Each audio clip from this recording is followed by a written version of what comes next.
Hello, welcome back to another pen talk. Thanks for tuning in. Yes, it's another Chinese pen, pretty much of a giveaway.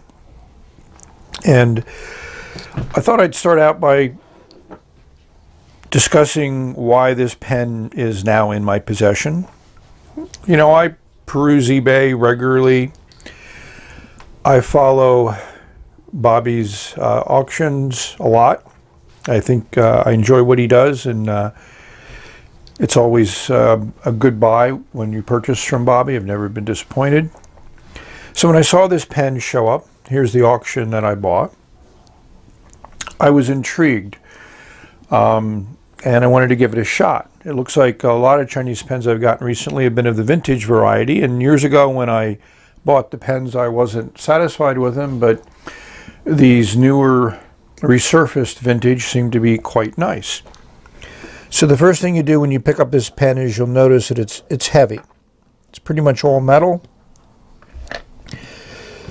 Here's a translation of the Chinese according to Google Translate. You know, it's a classic clip. Decent amount of spring. Well, it's actually extremely stiff. You know, we have some engraving around the cap band. So it looks like this is a 666, or if we turn it over in 999, but, you know, I think it's a 666. You know, it pretty much resembles that classic cigar-shaped pen. You know, you got a gold band at one end, a gold band at the top. You got three bands in the middle. What does that remind you of? No snowflake, so not 100%. Cap pulls off. And we notice the real interesting feature of this pen is the inlay there in the section and that nice bent nib. I got the widest one advertised in the auction. You know, that nice little feed that you normally get with a hooded nib like this. This little groove here is interesting in the section. If we look inside the cap, we'll see that there's a nice plastic cap liner, and you can see that metal material that the cap is made out of. Let's take a look at that cap liner. You can see it extends the entire length of the cap. So expect we're going to get a good seal with this. Now, interesting design.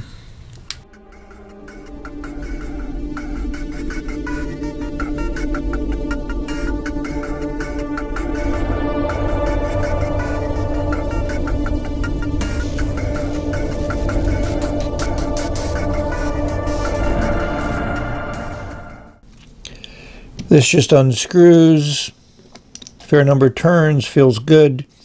And then you have your generic converter that seems to work okay. This is a very heavy metal section that's been enameled. You know, there's your metal threads inside the cap. The whole pen has a really nice quality feel to it.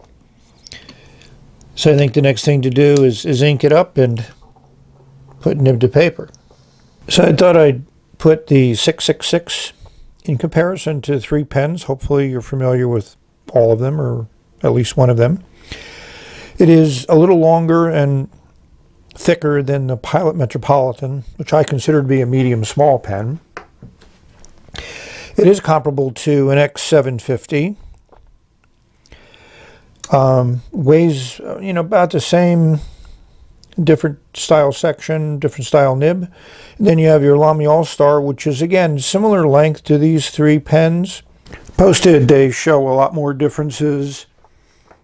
The 666 does post securely. You need to push the cap on with a fair amount of pressure, and you can feel it slip into place. The section with the hooded nib is unique among these pens. Yes, this is a rollerball, but it's the 750 that I have. My Pilot Metropolitan is, you know, relatively small in relationship to these pens. And of course, the Lamy Safari posted is always a long pen. I did my 3 consecutive fills, and that's a decent fill. And this ink called out to me. Haven't used this for a while. My recollection, this is kind of a dusty teal, but we'll see how it looks on paper. Now we're going to see how the nib writes. Hopefully the background sound of the local tree work being done. My neighbor's having a bunch of trees cut down, about 5 or 6. Some of them are dead. And we've also taken advantage of the tree work to get 2 huge trees on our property taken down also. That one of them was felled during the pretty good nor'easter that we had in the late winter last year, so there's no reason to expect these trees to survive anymore. So they will be removed, and we got a good deal because they're already here doing work for the neighbor. So enough of the background. So as I mentioned, this pen just has a quality feel to it. Nice snap to uncap. The cap posts not as good as you would expect, considering it has that liner in it. And with the weight of the pen and the way the balance is, posting is not something that you need to do. But for those that have to post, you could probably jam it on there and get it to stay a little bit. But as we saw from the weights, there's 16 plus grams in here, so it's not lightweight. This is weighted towards the section because it's a nice heavy metal section. And one of the things that one of my viewers said is that Inlay, nice little kind of Star Trek-y design inlay there, lets you know where the nib is so you can position your fingers properly. I think it's an interesting theory, not necessarily one that I might subscribe to, but I certainly don't discount it.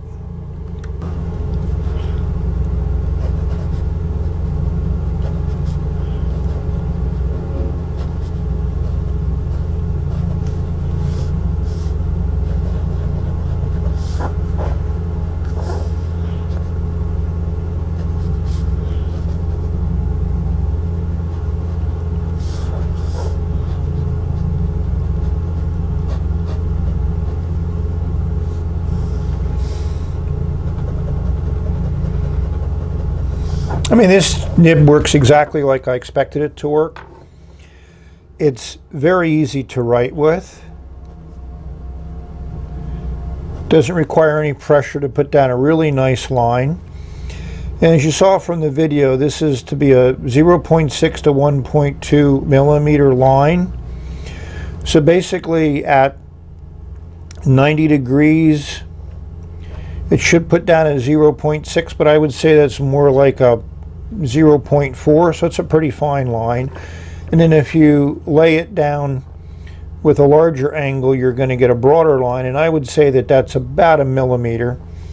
So I think the range is a little bit more on the low side, but it's still a nice writer. I mean, this is as smooth as any nib I've ever used. So I think we need to rate it. Now I'm going to give it an 8.9. I'm tempted to give it higher, but the nib has a lot going for it, but I would say that the pen in general is a little bit on the heavy side for me. For long writing, you may feel it. I think it's nice the way this ink works with the pen. I think the nib is about as good as you're going to get in a hooded nib of this style. If you're going to hold it up close to this intersection, there's a little bit of a step there. You can feel that. If you're going to hold it down by the nib, it's as good as anything. As I mentioned to you, the little Star Trek design there really doesn't line up perfectly with the nib like you would want it to. Yeah, it's probably could be readjusted, but I'm not going to take this thing apart. My feeling on disassembling pens is, unless I feel there's a need to it, it's hard for me to justify doing it just on its own. If I have a bunch of pens, then it's easier to justify disassembling one, and in case I screw up, then I really haven't lost the one pen that I was using to write with. So before we do the ending, we're going to take you through a little description of what's available that I find on eBay currently, and give you some ideas about how I search, and then we'll follow up with the ending.